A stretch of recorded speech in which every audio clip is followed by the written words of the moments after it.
మేడ్చల్ మల్కాజ్గిరి మౌలాలి షఫీనగర్ షాదుల్లా మస్జిద్ రహదారిపై మంచినీటి పైపు పగిలి వృధా అవుతున్న నీరు.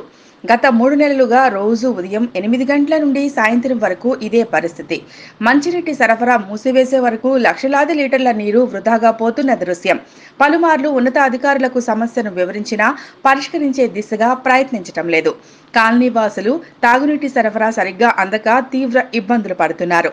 కాలనీవాసులు వాటర్ వర్క్స్ బోర్డు చుట్టూ తిరిగినా ఫలితం లేదు. కాలనీలో ఇంటింటికి అందాల్సిన నీటిని ఇలా రోడ్డుపాలు అవుతున్నా పట్టించుకునే నాదుడే లేడు.